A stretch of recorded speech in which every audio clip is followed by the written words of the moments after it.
Hello class, today we're going to discuss loss, grief, and end-of-life care. This is found in your textbook on chapter 15, page 198. Upon reviewing this presentation and completing your reading assignment of chapter 15, you'll be able to correlate the stages of grief and of dying with their associated behaviors and feelings. Also, you'll be able to discuss the concept of hospice care and identify 3 common fears a patient is likely to experience when dying. You'll be able to apply the following to the clinical practice setting. You'll be able to identify ways in which you can support or instill hope in the terminally ill patient and his or her family. And also, you'll be able to demonstrate compassionate therapeutic communication techniques with a terminally ill patient and his or her family.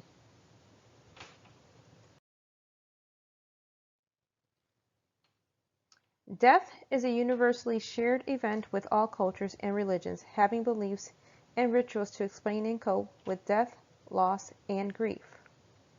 It is still taboo to have a discussion about death in the mainstream North American cultures. It is normal for nurses to have difficulties dealing with death and dying, even if they provide care to the critically ill and dying patient regularly.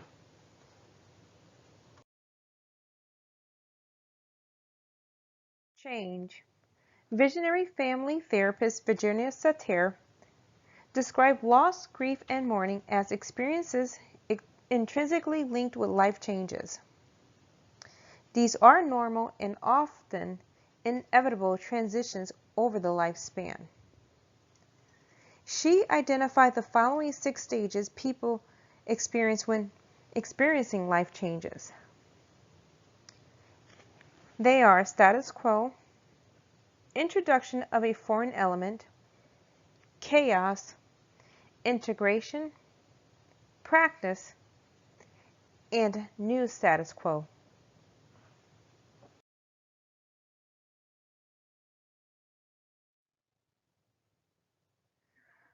Loss is to no longer possess or have an object, person, or capacity. It is a common occurrence in everyday life. For example, losing money, a job, or also losing one's health or life. Death is often described as the most difficult loss for a person to accept. A loss can be physical, such as an amputation of a leg, or the inability to speak or walk after a stroke. A loss can be psychosocial as well, such as the loss of a loved one. Only the person experiencing the loss can define the value of that loss.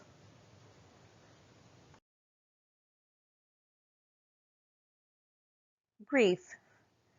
This is an emotional reaction to loss. The time required for the grieving process varies from one individual to another. Dying persons and their loved ones experience loss and grief when they face a terminal diagnosis. The grieving process can occur over time, and also the person adapts and moves through the pain and associated symptoms towards the recovery or acceptance of the loss. Bereavement is a state of having suffered a loss by death. Grieving persons may experience physical and emotional symptoms.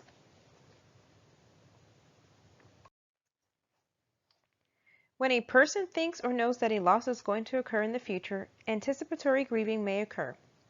This happens when a patient and family faces serious life-threatening illnesses. Dysfunctional grieving is when grieving falls outside of normal response. Prolonged grieving refers to when the person seems trapped in a state and is unable to progress throughout the grieving process. Symptoms of grief. In your textbook on page 200, box 15.1, you will be able to find the following. These are some examples of symptoms of grief. Depression and sadness, fatigue, apathy, loss of interest, sleep alterations, loss of appetite, change in sexual interest, anxiety, shortness of breath, feeling helpless, restless, angry, and irritable. Please note that not everyone experiences these symptoms. And also, these symptoms are not experienced in any particular order. Additional symptoms of grief are listed here. Please remember that not everyone experiences these symptoms.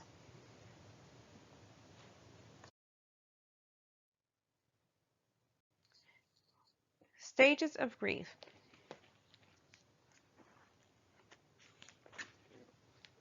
Although every individual grieves in their own way, research has demonstrated that there are common themes.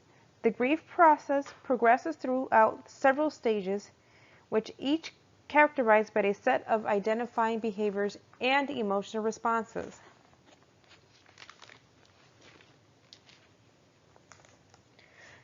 Disbelief, yearning, anger, depression, and acceptance. You can assist your patient who is grieving by accepting their own feelings and behaviors and validating their loss. The stages of grief should peak within 6 months after the loss. You should reevaluate and create additional nursing plans for patients who continue to score high in these areas after 6 months.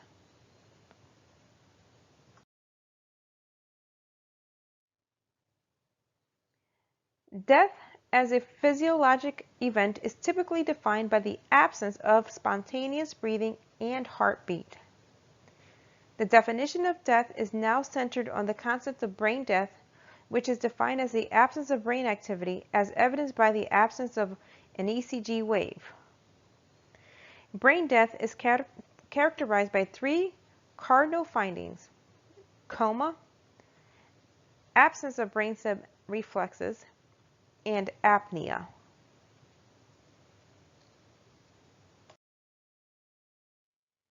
When caring for a critically ill patient, remember that each death and dying experience is certainly unique. You can provide true patient satisfaction when caring for the patient during this process and this time of their life. In your textbook on page 201, box 15.2, you can find examples of standards of care for the critically ill or the terminally ill patient. Try to involve your dying patient and their loved one in discussions about the end-of-life care within the acceptable cultural parameters. Use open-ended therapeutic conversations with them to encourage verbalization. Patients may need to be encouraged to finish business. Then you, as the nurse, may suggest referrals to the clergy or the social worker. Always check with the patient's family first. Cultural customs may be required or may require some discussion and preparation prior to the death. This should be handled with sensitivity.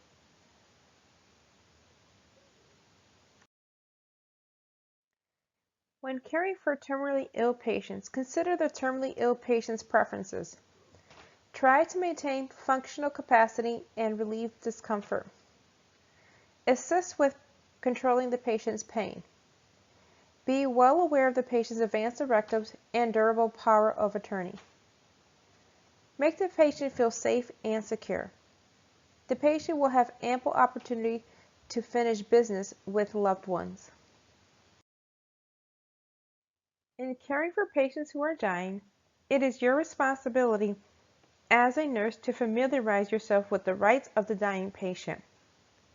In your textbook on page 202, box 15.3 provides you with a list of these rights.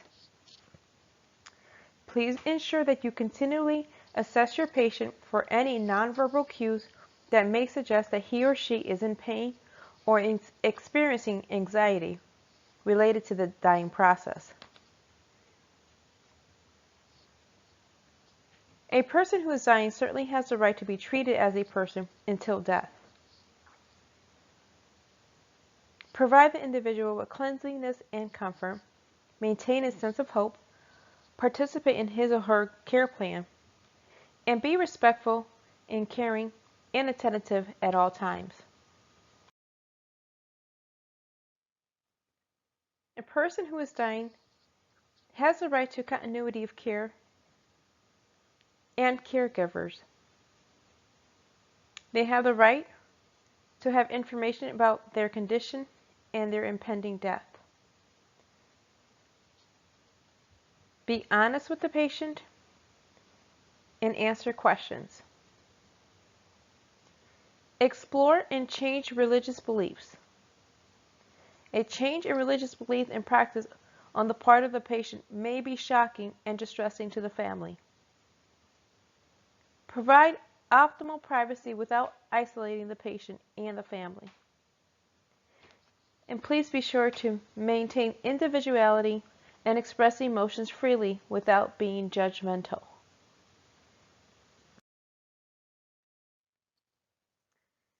Additionally, patients who are dying have the right to make amends with any individual and settle personal businesses.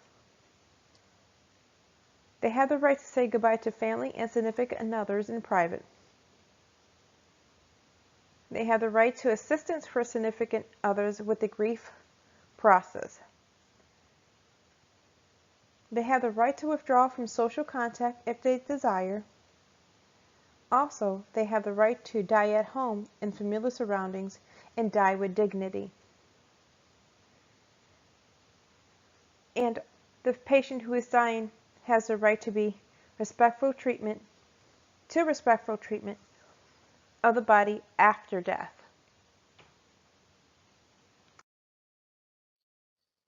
In this slide, this provides you with clarity between the difference between palliative care and hospice care.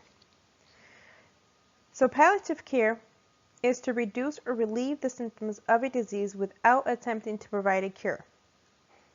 It preserves life while accepting death as a normal and expected outcome. This is a specialty care of nursing with growing needs. Hospice is a distinct nursing practice in which the intent is to help patients in the end-of-life stages and their families as well, to experience the process of death with the highest quality of life and the least amount of disruption as possible. This figure 15.2 can be found in your textbook on page 204. This is a picture of a hospice nurse who assists the family in saying goodbye to the dying patient.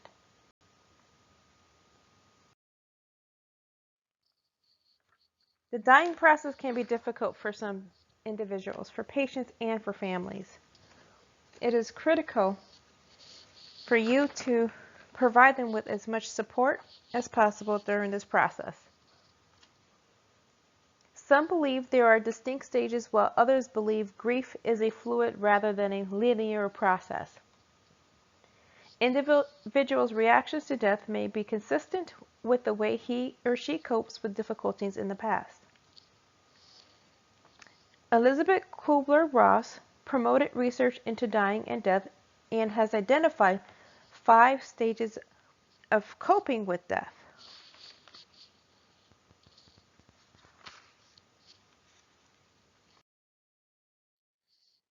So let's review the 5 stages of coping with death as defined by Kubler-Ross. This can be found in your textbook on page 204, table 15.1. The first stage she identified is denial. Denial is when the person cannot believe that they have a diagnosis or poor prognosis. Anger refers to when the person looks for a cause or fixes blame. They may even displace anger on the physician or you as the nurse, and also their family. Bargaining is when the wish is for the extension of life or later for relief for pain, and the person knows from experience that good behavior is often rewarded. Depression is when there is a sense of great loss, of the impending loss of being, and people mourn losing family, possession, responsibilities, and all they value. The final stage is defined as acceptance. This is when the individual may state that he or she is ready. The pain is gone, the struggle is over, and the patient has found peace. A patient may become stuck in one of these stages and not achieve acceptance. People may move back and forth between the stages and sometimes getting stuck in one of them, as I stated earlier.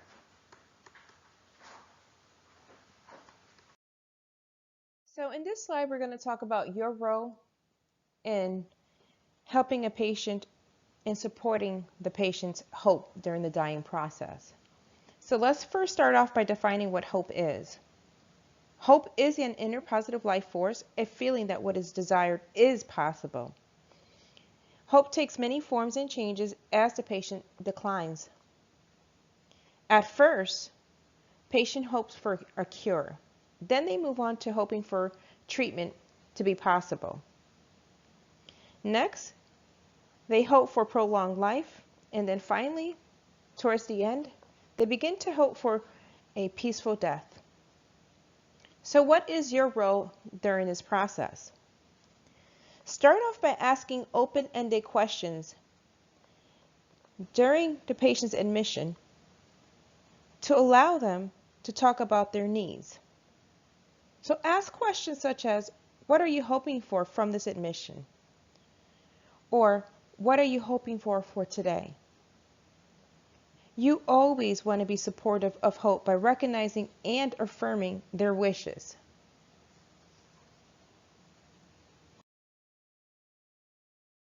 Okay, question 1. Let's take a moment to review this question and please post your response. Hospice is a philosophy of care for the dying patient and family. Which of the following below is not true regarding hospice care? Is it A, it was developed in England in the early 1960s as a reaction to the needs of dying people for care and comfort? Is it B, nurses provide around-the-clock care and relief for families who are providing terminal care to a loved one? Is it C, hospice was originally a medieval guest house for travelers? Is it D, the focus of hospice is rehabilitation? The correct response here is D. Hospice focuses on acceptance of death as a natural part of life. Nurses provide comfort care for the patient and supports the patient's family during this process. All other answers are true regarding hospice. So remember, hospice does not focus on rehabilitation. Question 2. This question focuses on Dr. Kubler-Ross's stages of coping with death. Remember, for your reference, you can find this information in your textbook on page 204, table 15.1. Let's look at the question. As a nurse in a hospice setting, it is important to be familiar with the different stages of coping with death, as identified by Dr. Kubler-Ross. Kelly goes into her patient's room. Her patient tells her, if I give $10,000 to the Humane Society, then maybe I might live to see my grandson. Which stage of coping is Kelly's patient in? Is the patient in denial, anger, bargaining, depression, or acceptance?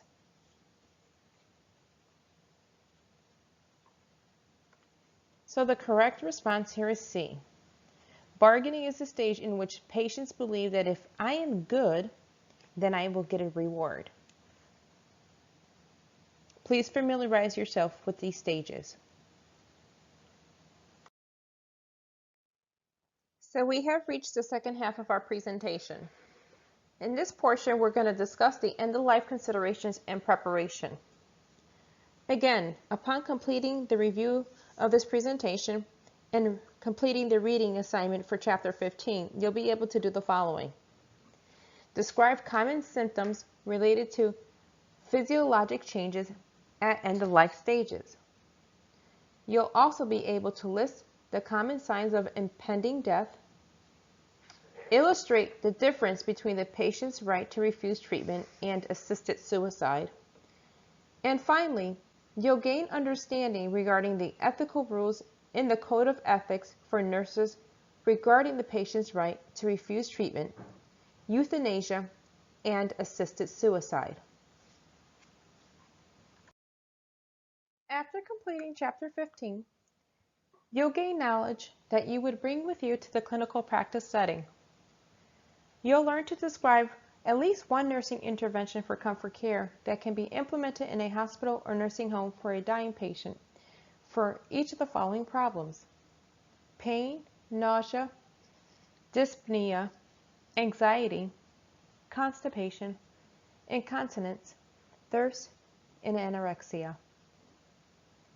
You'll be able to explain the reason for completing an advance directive to a terminally ill patient, as well as what is a healthcare proxy in DNR/DNI. You'll be able to prepare yourself to provide information regarding organ or tissue donation in response to families' questions. Also, you'll be able to assist with post-mortem care for a deceased patient.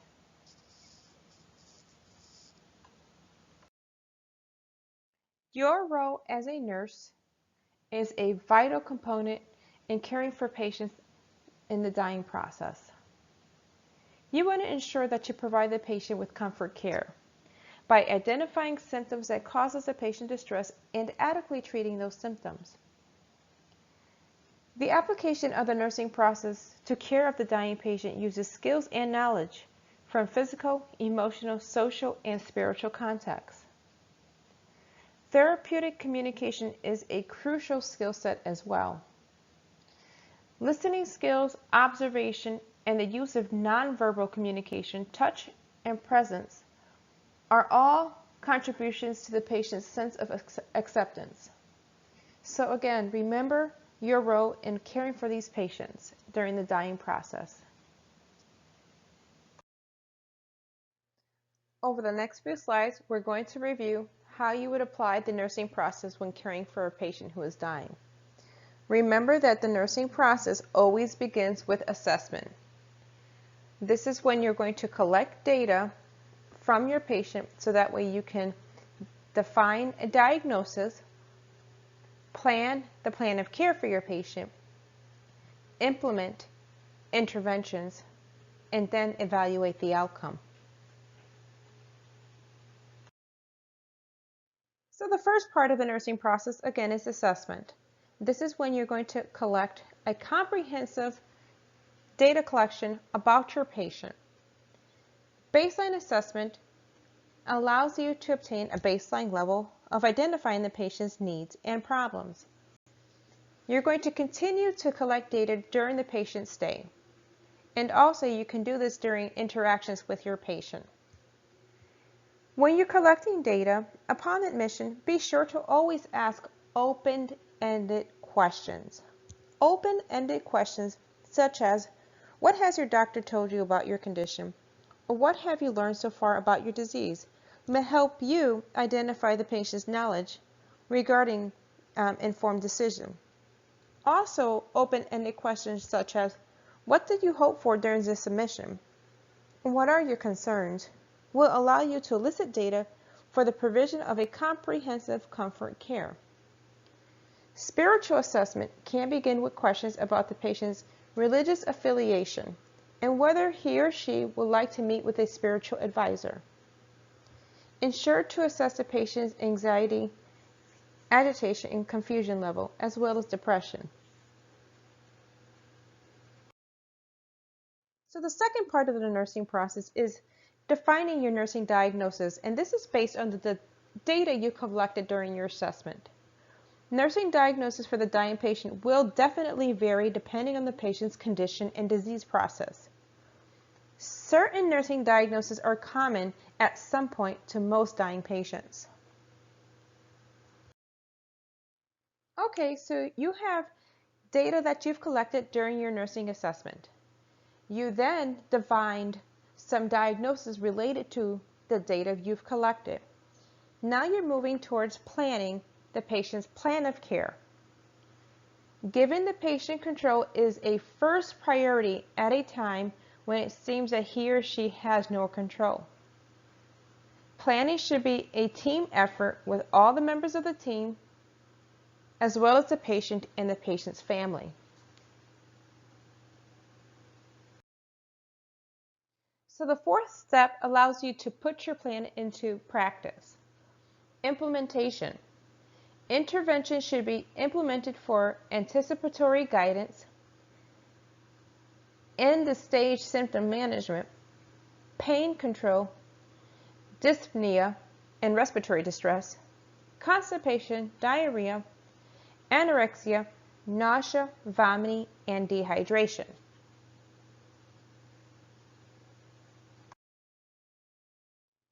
Intervention should be implemented as well for delirium, impaired skin integrity, weakness, fatigue, decreased ability to perform activities of daily living, anxiety, depression, agitation, as well as the patient's spiritual distress, fear of meaninglessness.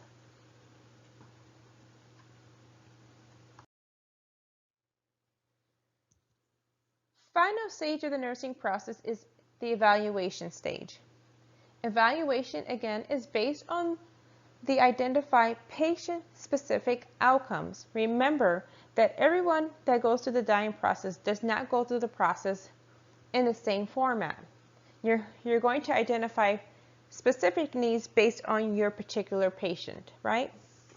The desired outcomes depends on which nursing diagnoses are pertinent to the patient's situation.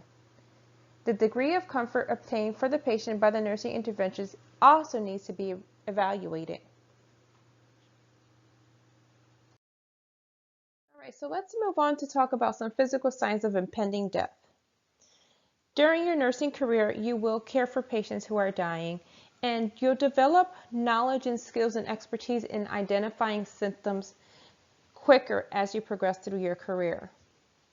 Some physical signs of death are listed here on this slide.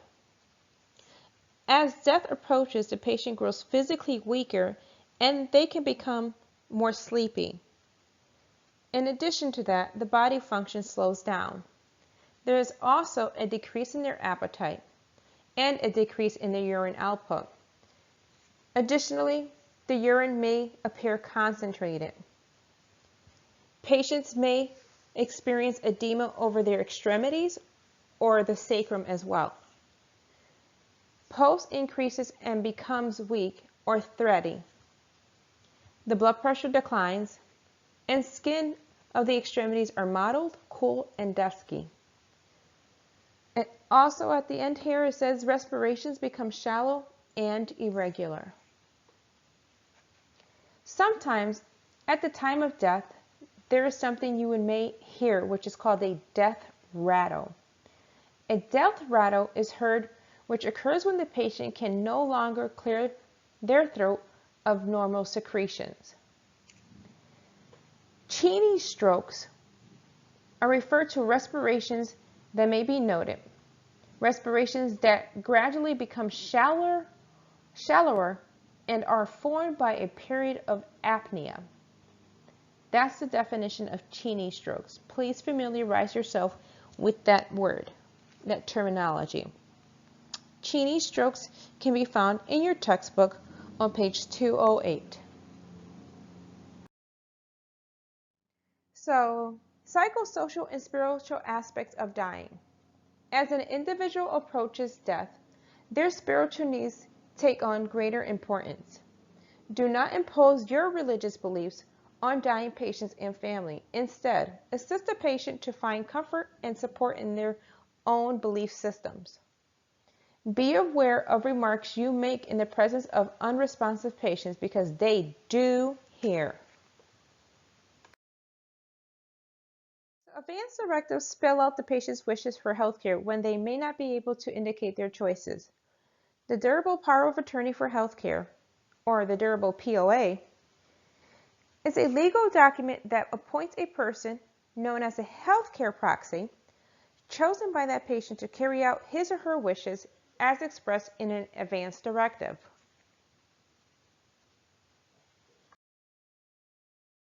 Is the act of ending another person's life to end suffering with or without his or her consent.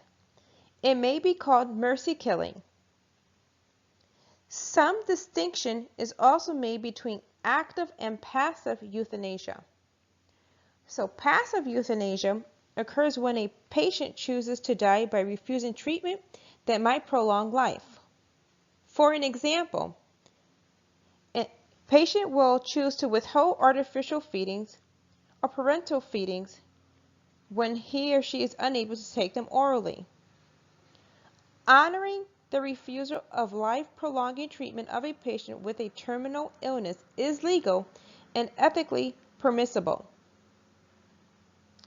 Active euthanasia is generally defined as administering a drug or treatment to end the patient's life. The arguments for legal and ethical considerations regarding euthanasia can be found in your text on page 210, table 15.3.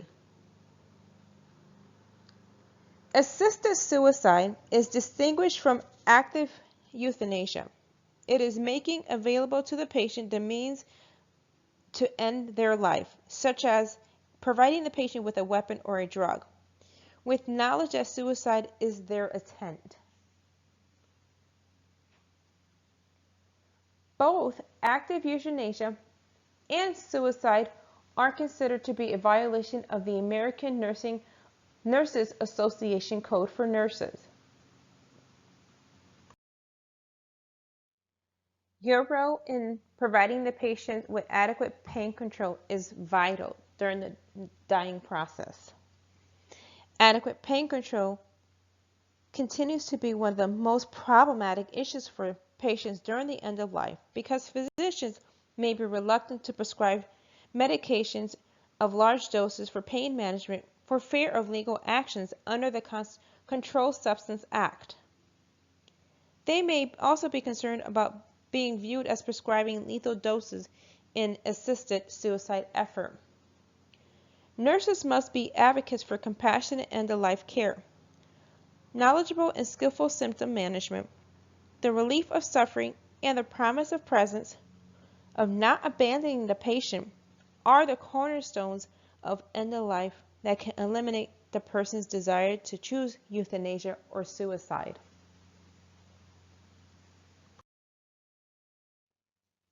Many organs and tissues can be transplanted from one person to another. The need for organs and tissues for transplantation far exceeds the supply. People can indicate their wishes to be a donor on their driver's license or in their advance directives.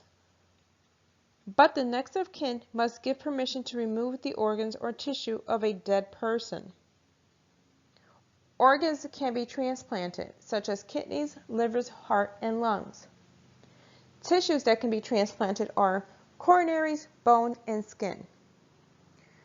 Physicians usually request organ donation from family members, but nurses may be in a position to answer questions that the family raises about organ donation. So familiarize yourself regarding the content around organ donation.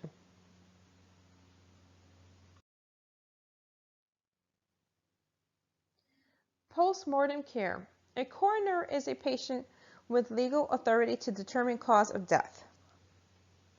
A death certificate is completed by the physician, the undertaker, and the pathologist if an autopsy is done.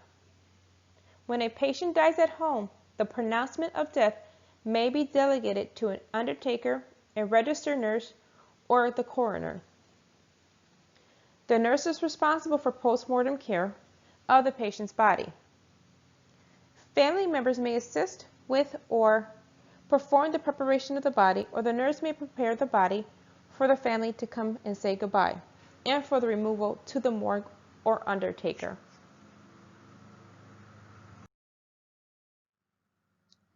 Okay, so we're At the end of our presentation, now we're going to review some questions regarding the content that we just covered. Question number 3. Which of the following is a clinical sign that the patient is close to death? Is it increased level of consciousness, increased urine output, warm or dry skin, or is it Cheney stroke respirations? Please post your response. So the correct response here is D. A clinical sign of impending death is Cheney stroke respirations. Some other signs of impending death include decreased level of consciousness, decreased urine output, and cool or mottled skin. Question 4. Maryland's hospice patient refuses treatment that may prolong her life. She is refusing IV fluids and antibiotics. This is an example of what? Is it A, euthanasia, B, passive euthanasia, C, active euthanasia, or is it D, assisted suicide? Take a moment to review this and post your response. The response here is B. Passive euthanasia occurs when a patient refuses treatment that would prolong life. Final question, question number 5. Which of the following patients would be ineligible for organ transplant donation? Is it A, an 8-year-old brain-dead patient on a ventilator? Is it B, a 16-year-old cancer patient? Is it C, a 47-year-old who died of pulmonary embolism? Or is it D, a 30-year-old patient who's been in an automobile accident? This information and this content is covered in your textbook on page 210. The correct response here is B. Donors must be free from any disease and cancers. If the patient has a terminal diagnosis and has cancer, they are ineligible for organ transplant donation.